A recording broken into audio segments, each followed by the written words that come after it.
क्या उनकी बहन बेटियों की जब इज्जत लूटी जाएगी, उनके मकान लूटे जाएंगे, उनके दुकान लूटे जाएंगे, सरेआम उनकी बहन बेटियों की इज्जत लूटी जाएगी, उनके घरों को जलाया जाएगा, तब वो जगेगा क्या? हिंदुस्तान में हर अधिकार मुसलमान ले रहा है, लेकिन बांग्लादेश में जो हिंदुओं का नरसंहार हो रहा है, क्या संत समाज ही जिम्मेदारी ले रखा है?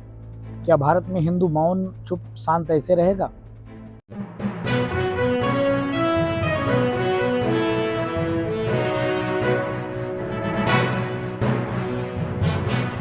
नमस्कार, मैं अनीता चौधरी और फिलहाल देश के हालात की अगर बात करें तो जहां एक ओर संभल की हिंसा जो है बहुत ही आश्चर्यचकित करने वाली है, वहीं बांग्लादेश में हिंदू नरसंहार भी जो है वो पूरे विश्व को आतंकित कर रही है। लेकिन आश्चर्य की बात यह है कि जब बात ह्यूमन राइट्स की आती है, मानवाधिकार की आती है, तो कहीं ना कहीं पूरा देश ही नहीं बल्कि पूरा विश्व जो है वो सेलेक्टिव हो जाता है और चुनिंदा जो अत्याचार है वो चुनिंदा समुदाय के लिए ही उन्हें लगता है। यूएन से लेकर के बाकी देशों से भारत के हिंदू जो है आह्वान कर रहे हैं कि बांग्लादेश में जिन हिंदुओं का नरसंहार हो रहा है उस पर अपनी आवाज़ उठाएं और इसको लेकर के लगातार विरोध प्रदर्शन भी हो रहे हैं। हमारे साथ बात करने के लिए महंत राजू दास जी महाराज हैं, अयोध्या के हनुमानगढ़ी के महंत हैं। महाराज जी, सबसे पहले तो ये बताइए कि जिस तरह से हिंदुओं को लेकर के अत्याचार हो रहा है, नरसंहार हो रहा है, लेकिन विश्व तो चुप है ही, चुप्पी साधे हुए है। हमारे देश में भी कई लोग ऐसे हैं, कई राजनीतिक पार्टियां ऐसी हैं जो कहीं ना कहीं बांग्लादेश के उस हिंदू नरसंहार को लेकर के चुप्पी साधे बैठी हुई, लेकिन उनका दर्द जो है जब बात फिलिस्तीन की आती है, जब बात लेबनान की आती है, हिजबुल्लाह की आती है, तो वो अक्सर वहाँ देखने को मिलता है। बहुत दुर्भाग्य के साथ कहना पड़ा है, जिस प्रकार से हिंदुओं का नरसंहार हो रहा है, दुखद है, अति निंदनीय है। मैं देश ही नहीं अपितु विश्व बिरादर से यह मांग करता हूँ कि मानवाधिकार आयोग, यूनाइटेड नेशन इस विषय को गंभीरतापूर्वक ले और जिस प्रकार से बांग्लादेश में नरसंहार हो रहा है, वो मानवता को शर्मसार करने वाला नरसंहार हो रहा है। मैं पूछना चाहता हूँ, सिर्फ सिलेक्टिव एक कौम, एक मजहब, एक संप्रदाय के साथ अगर कहीं कुछ अप्रिय घटना होता है, पूरा विश्व बिरादर हल्ला हाय तौबा शुरू कर देता है। क्या बांग्लादेश में रहने वाले हिंदू हिंदू नहीं हैं? क्या बांग्लादेश में रहने वाले हिंदू मानव नहीं है? क्या बांग्लादेश में रहने वाले उस अल्पसंख्यक समुदाय के साथ इस प्रकार से दुर्व्यवहार क्यों हो रहा है? मेरा सवाल विश्व बिरादर से है। मैं मांग करता हूँ भारत के यशस्वी प्रधानमंत्री जी से, मैं मांग करता हूँ यशस्वी गृह मंत्री जी से कुछ ठोस निर्णय लेकर और बांग्लादेश के हिंदुओं की, उनकी अस्मिता की रक्षा और सुरक्षा करें। नहीं तो आने वाला जो भविष्य है वो बहुत खतरनाक साबित और सिद्ध होगा। जिस प्रकार से भारत में बांग्लादेशी घुसपैठी रोहिंग्या मुसलमान 5 से 6 करोड़ रहते हैं, वो शांतिपूर्वक रहते हैं, उनको हर सुख सुविधा यहाँ पर उपलब्ध हो रहा है, मिल रहा है। यहाँ के मुसलमानों को खूब सुविधा मिलती है, लेकिन वहाँ के हिंदुओं का इस प्रकार से नरसंहार हो रहा है। भारत के हिंदुओं को भी जगने की जरूरत है।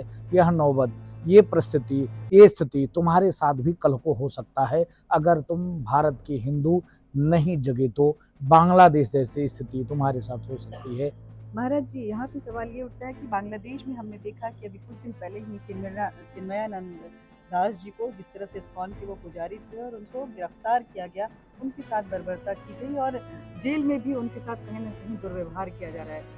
महिलाओं को, माताओं बेटियों का बलात्कार हो रहा है। अभी हाल ही में एक पत्रकार महिला बहन थी जिनको कि उन्होंने तिरंगे को लात नहीं मारा, इसकी वजह से उन्हें गिरफ्तार कर लिया गया। ये सारी चीज़ें जो हैं वो कैसे देख रहे हैं? आखिर संत समाज को हमने देखा कि आज संत समाज जो है वो विरोध प्रदर्शन भी कर रहा था। आने वाले समय में 10 तारीख का भी आह्वान किया गया है। संत समाज आखिर कैसे इसको लीड करेगा और किस तरह से इस पे जीत हासिल करेगा? नहीं, मेरा पूछना सवाल है, क्या संत समाज ही जिम्मेदारी ले रखा है? क्या भारत में हिंदू मौन चुप शांत ऐसे रहेगा? क्या उनकी बहन बेटियों की जब इज्जत लूटी जाएगी, उनके मकान लूटे जाएंगे, उनके दुकान लूटे जाएंगे, सरेआम उनकी बहन बेटियों की इज्जत लूटी जाएगी, उनके घरों को जलाया जाएगा, तब वो जगेगा क्या? हिंदू क्यों मौन हो, क्यों चुप हो? रोड पे आओ, सड़क पे आओ, प्रशासन से पूछो, आप प्रदर्शन करो, आप उन मुल्ले मौलवी की पिटाई करो जो लोग एक शांत है, मौन है, चुप हैं, एक शब्द नहीं बोले। हिंदुस्तान में हर अधिकार मुसलमान ले रहा है, लेकिन बांग्लादेश में जो हिंदुओं का नरसंहार हो रहा है, एक शब्द नहीं बोल रहा है।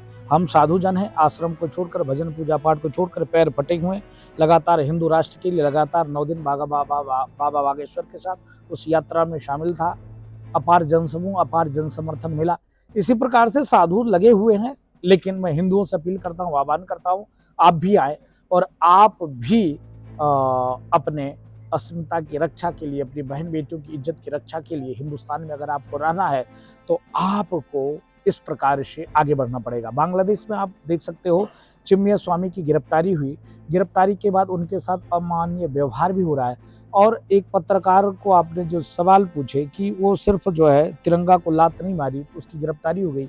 अभी जिस प्रकार से वहाँ पर एक महिलाओं का उत्पीड़न, लगातार वहाँ पर माँ बेटी बहनों का उत्पीड़न हो रहा है, उनके साथ सामूहिक रूप से बलात्कार हो रहे हैं, हिंदुओं के मकान जलाए जा रहे हैं, मकान लूटे जा रहे हैं। यहाँ तक कि मैंने जब देखा कि हिंदुस्तान में कोई अपराधी अपराध करता है तो पुलिस के पास भागता है, इसलिए क्योंकि उसको पता है कि यहाँ संविधान के राज है, मैं लाख अपराध किया हूँ, मेरी हत्या नहीं हो सकती, पुलिस बचा लेगा।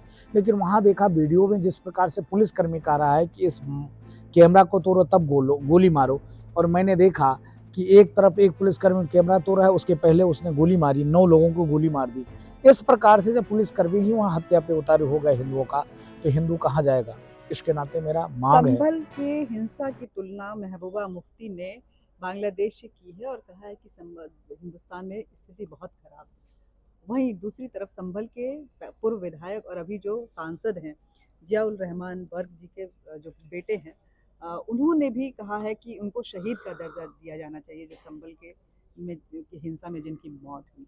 नहीं, देखिए, इस्लाम से हम उम्मीद नहीं कर सकते हैं। इस्लाम में सीधे उसने इस्लाम में कुरान में ही लिख दिया, बुत पूजक काफिर होते हैं, इसके गले काटने से 72 हो रहे और जन्नत मिलता है। 5 वक्त की जो लाउड स्पीकर लगाकर नमाज होता है, उस नमाज में सीधे तौर पे कहा जाता है सिर्फ मेरा सूअर महान है, बाकी सब शैतान है, पूजा के योग नहीं है। तो जब उनके यहाँ कुरान में ही कहा जाता है तो फिर मैं नेताओं से, इस्लामिक नेताओं से मैं उम्मीद नहीं कर सकता हूँ। इसके नाते आप देखो कि जो लोग, हम तो नहीं गए थे सर्वे के लिए, कोर्ट में जो लोग गए थे सर्वे के लिए, कोर्ट ने आदेश दिया और उस आदेश का पुलिसकर्मी पालन कर रहे थे, तो आप ये उम्मीद कर सकते हो कि आज उनकी संख्या 20% है तो संविधान को मानने के लिए नहीं तैयार है। जिस दिन उनकी संख्या 50% हो जाएगी, क्या वो संविधान को मानेंगे? नहीं, वो इस्लामिक कानून से चलने वाले लोग हैं। आज से 100 वर्ष पहले इस्लामिक राष्ट्र 6 थे, आज इस्लामिक राष्ट्र 57 है। वो तलवार की नोक पर सबको सलवार पहनाकर और इस्लाम को स्थापित करने वाले लोग हैं।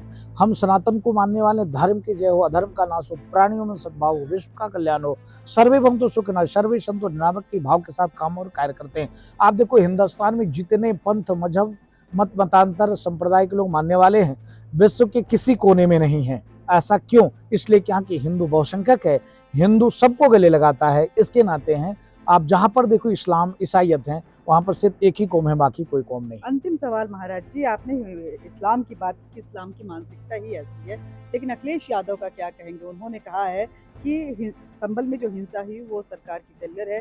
सपा के लोग जो हैं वो जेल में बंद उन उपद्रवियों से मिलने गए हैं और अखिलेश यादव जो है उनके लिए 5-5 लाख रुपए के मुआवजे का ऐलान कर रहे हैं जो मृतक हैं उनके लिए, और बोल रहे हैं कि ये संभल की हिंसा में कहीं ना कहीं टारगेटेड था, मुस्लिम को की तरफ इशारा कर रहे हैं कि जो वहाँ की मौजूदा सरकार है वो मुस्लिमों को टारगेट करके इस तरह का काम कर रही है। अब मैं डंके की चोट पे कहता हूँ, अखिलेश यादव कन्वर्टेड मुसलमान हैं और उन्होंने इस्लाम धर्म स्वीकार कर लिया है, और वो जिस प्रकार से आतंकवादी को छोड़ने का कार्य और काम पहले भी कर चुके हैं, इसके नाते उनका हाथ खूनियों के साथ है और इस्लामिक आतंकवादियों के साथ है, टेररिस्टों के साथ है। वो सदैव आतंकवाद को बढ़ावा देने का कार्य और काम करते हैं। इसका प्रत्यक्ष उदाहरण संभल है। संभल में जिस प्रकार से हमारे पुलिसकर्मी को हत्या करने के लिए, वकीलों की हत्या करने के लिए, जो वहाँ पर जिसने वहाँ पर कोर्ट में पेटिशन किया था, सर्वे के लिए जो लोग गए थे, उनकी हत्या करने के लिए इस्लामिक आतंकवादियों ने बढ़ावा दिया था उन मुसलमानों को कि तुम आगे बढ़ो, नहीं तो तुम्हारी मस्जिद चली जाएगी। और वहाँ पर दंगा हुआ और उस दंगे को सहयोग करने के लिए अखिलेश यादव ने लगातार प्रयास किया। तो मुझको लगता है शुद्ध रूप से अखिलेश यादव आतंक को बढ़ावा देते हैं आतंकवादियों के साथ। तो लग रहा है कि राजनीतिक फंडिंग भी संभल में हुई है। हाँ, राजनीतिक फंडिंग अखिलेश यादव के द्वारा हुआ है और अखिलेश यादव ने ही उस दंगे को कराया है और कोई नहीं कराया है। इसके नाते मैं मांग करता हूँ माननीय देश के यशस्वी प्रधानमंत्री और गृह मंत्री और उत्तर प्रदेश के यशस्वी मुख्यमंत्री योगी आदित्यनाथ जी महाराज का कि वो अखिलेश यादव की इस फंडिंग के खिलाफ सख्त से सख्त कार्रवाई करें। किसी भी आतंकवादियों को अब ये कहा जाए कोई फंडिंग करता है सरेआम सरे तौर पर, तो ये उचित नहीं है। बहुत बहुत धन्यवाद। देखिए, ये राजू दास जी महाराज जी थे जो बता रहे थे कि संभल की हिंसा के पीछे किसका हाथ है, और अगर बांग्लादेश में हिंदू नरसंहार हो रहा है तो आपको कितना सजग होने की जरूरत है। नमस्कार।